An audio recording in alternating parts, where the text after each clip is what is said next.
Welcome back to the 2021 Justin and Tyler Movie Awards, and it is time to talk about the Best Actresses of 2021. Same deal that we did with the actors, 3 honorable mentions apiece, then number 3, number 2, and number 1, respectively, on the year. So I forgot to ask this during the Best Actors section. So who do you think did better this year, the men or the women? In terms of my, and we talked about this a little bit off camera too. I struggled more this year with the People Awards, specifically the actors and the actresses, not so much with the directors, but the actors and actresses I struggled with more this year comparative to other years. I think in general, my actors are probably stronger this year than my actresses. It's probably fairly close, but I think if we're looking at like 55-45 maybe in percentages, so it's close, but I think my actors probably had a stronger year. I think I felt dirtier cutting some of the men than I did the women, so that probably means that I think the men were stronger, at least in general. Right. That doesn't mean the number 1 performance for the men is better. I would actually say that it isn't necessarily better, but equal. But I think, I guess as a whole, I would probably give the men this year. Yeah, I think it sounds like it's fairly close for both of us, but yeah, I think that's probably the way I'd lean. All right, I'm gonna start off with my three honorable mentions. So we got Emma Stone in Cruella. We have Rosamund Pike in I Care a Lot.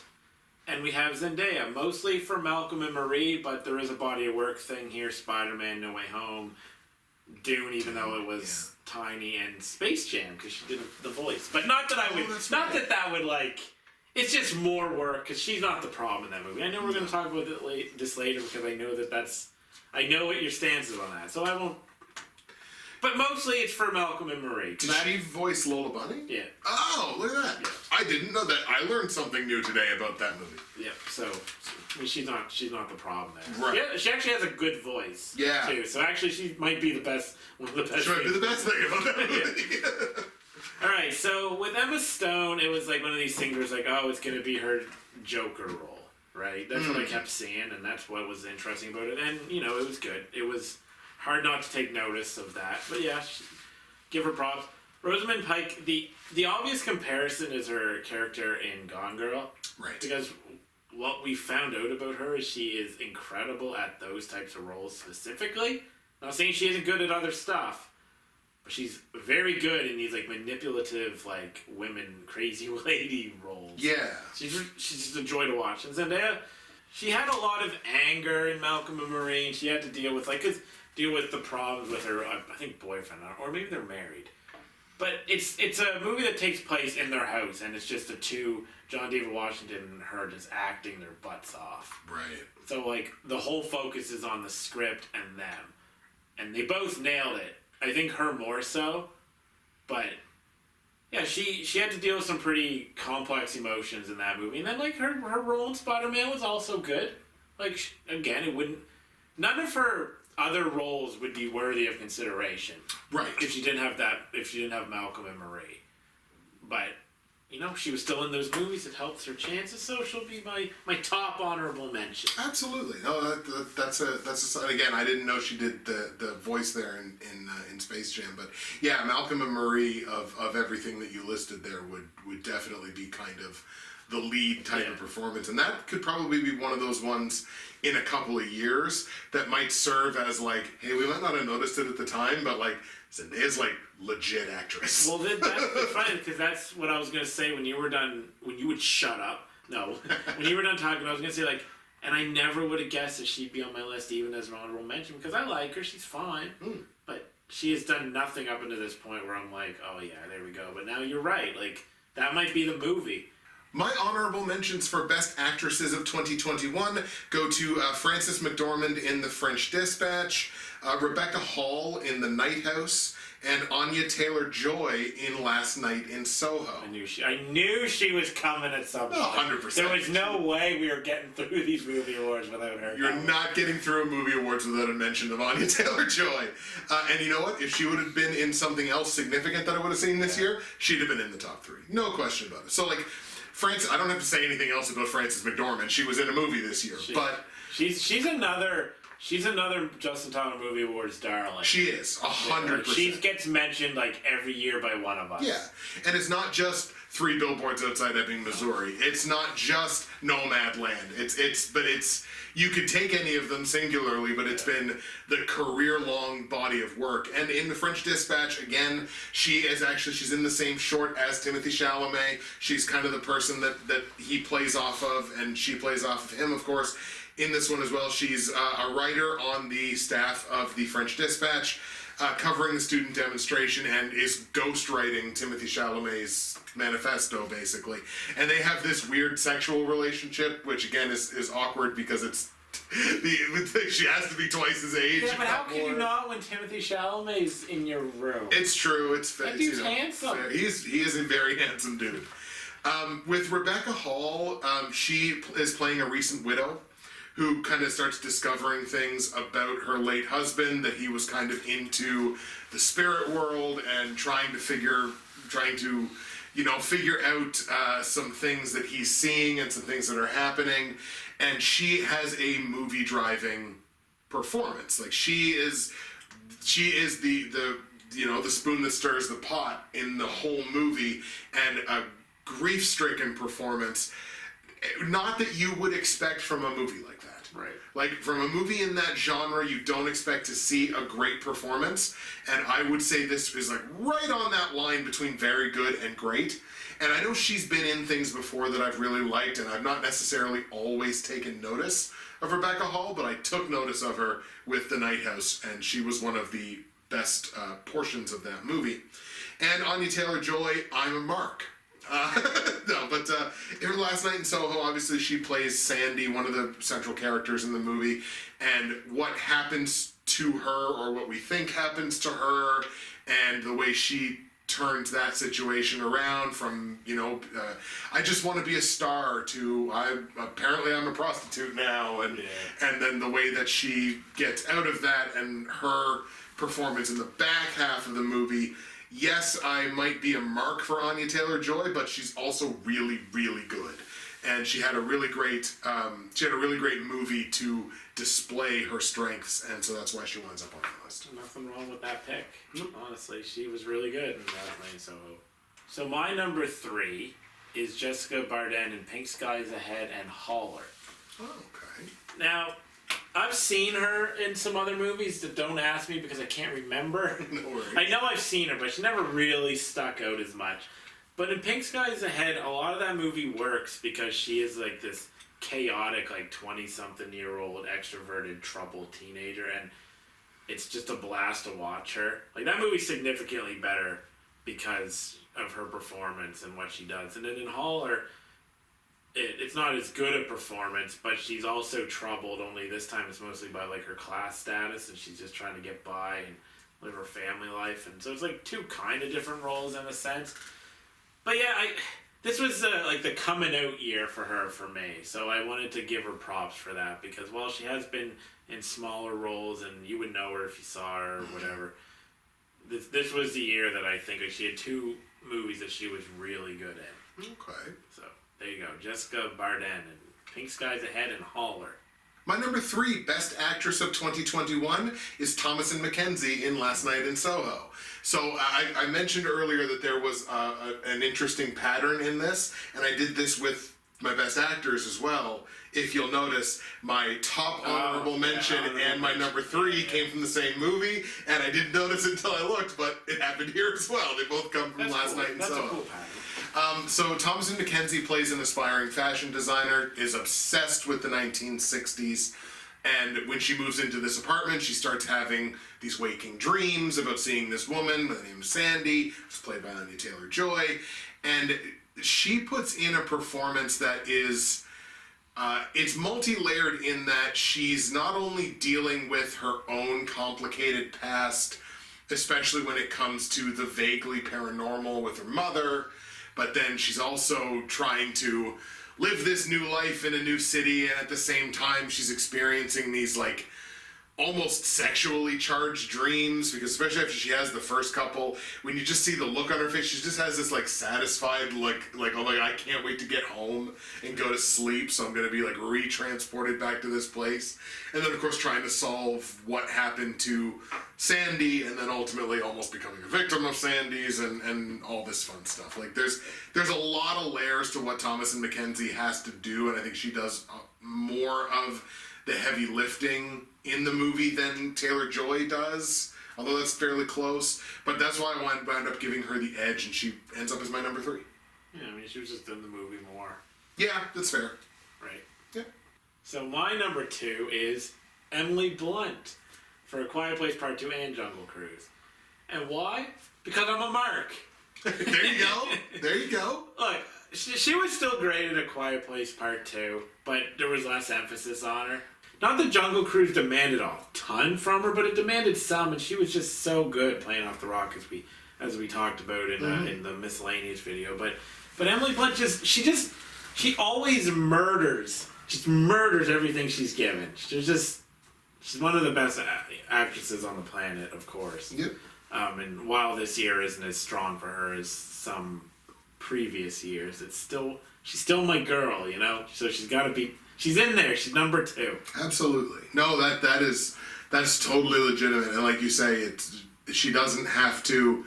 She's not being asked to perform Shakespeare with either of the roles basically. But yeah, it's her believability and her ability to play almost anything. Yeah. Well, yeah, that's exactly what I was just thinking. Like, I mean, not that she played just about anything this year, but she can. You can believe her in an action movie. You can believe her in a drama, a comedy. Like, she's one of the most diverse, like, actresses working because she can play everything. Yeah. Like you said. 100%. My number 2, Best Actress of 2021, is Robin Wright for her performance in Land. So in Land, she is playing a woman with a traumatic past. She's in therapy and basically tries to escape her trauma by just moving out into the wilderness of Wyoming. Why not? And at first, I'm like, oh, this character is dumb. That was my very first thought. And I'm like, wow, she's performing this really, like, it's a really compelling performance. This worries me because I think this person is very dumb. And early in the movie, it basically seems like she is dumb because it looks like the wilderness of Wyoming is going to kill her. But she has such a compelling performance, and it's such an interesting narrative. Even if you don't necessarily like the character or agree with everything that the character is doing or all the decisions that they're making, the way she performs this and the pain that she is able to convey in very nuanced and subtle ways. This is the performance I never saw coming this year. Yeah. The other ones on the list I saw coming. I knew they were going to be there. But this is the performance that I never saw coming, so I had to give Robin Wright props, and she winds up number 2 on my list. I never got around to seeing that. I just couldn't. You had talked about it earlier in the year, and I just couldn't bring myself to watch it. I just didn't care. I think it's a movie that I enjoyed. I enjoyed the movie better than the actual, probably objective quality of the movie. Yeah, fair enough. Like, it's beautiful. I'm sure it'll be talked about. I'll probably talk about it later. But it's like the shots and everything in it are beautiful, and the performance, obviously here, the lead performance is excellent. But in general, I'm like, I think I probably like this movie a little better than most people. It's fine, but I don't doubt that her performance was good. Because from the sounds of it, it feels like she has to do like all the work, you know. 100%. So it's almost a one-person universe. Yeah, it's exactly. very close. Exactly. So I can understand that pick. I didn't see it coming, but I can understand it. Okay, so my number 1 is Thomasin McKenzie. Mostly for Last Night in Soho, but she was also in The Power of the Dog. Not that you could have put anyone in a role because she was in it so low. She was in Old. She was the best part of That's Old. right, she was in The problems in that movie was not her. No, definitely. And she was in Justice for Bunny King, which again, she had like one moment she barely said anything, but it's all added in. But mostly she would have won it just for Last Night in Soho because she was so good. And I got to tell you two things. Right. One, Naomi Watts had a 2-year streak going up until this, but it got snapped. Yeah, that's true. And what makes it interesting is like I've noticed Mackenzie in smaller roles in a few movies, and I've actually like become quite a fan of her in those small roles. So it was actually I was really happy to see her ascend to her throne like Nicolas Cage ascended to his, because I honestly think she's become one of my favorite like current actresses, and I don't know what it is exactly about her. She just like I don't think she'll go on to be as diverse as somebody's like Emily Blunt. Like I don't picture Thomasin McKenzie in an action movie. She doesn't have the demeanor. She's too cute. Her voice, for one, it's gonna be really hard to believe her. Maybe she can do it. Look, I'm not hating on her because I actually think she's like in my top 5 actresses working today, because I've noticed that when she's in a movie, I'll watch it. Yep.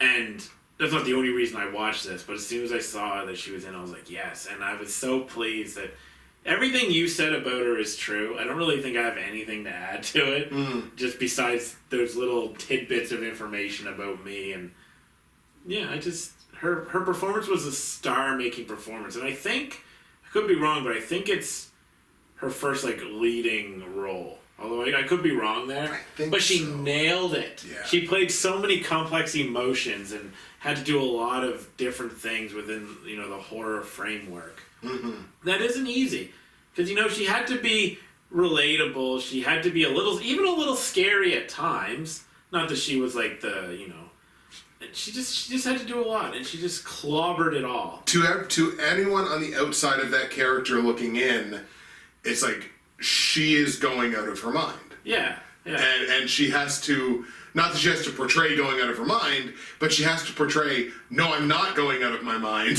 right? And that's arguably more difficult. Right, and I think that, like, because of her looks and her voice, I think that actually just naturally gives her, like, organic sympathy, like, for these types of roles. Like, you put her in a role like this, and she's gonna fit perfectly because you listen to her talk, and she's got such a unique voice, right? That it's like, oh, I want to feel for this person. Like, it'll be incredible when she does like a complete like heel turn in a movie, right? And you're like, but I want to feel sympathy because look at her and listen to her. But then she'll be doing something like completely evil, and you'll be like, oh no.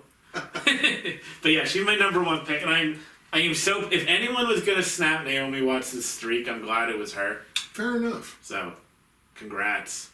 My number 1 Best Actress of 2021 is Emily Blunt in Quiet Place Part 2 and Jungle Cruise. And again, I basically defer everything that Tyler said. I 100% agree with, and I'll go a little bit further and say I think Emily Blunt is the single most convincing actor or actress working today.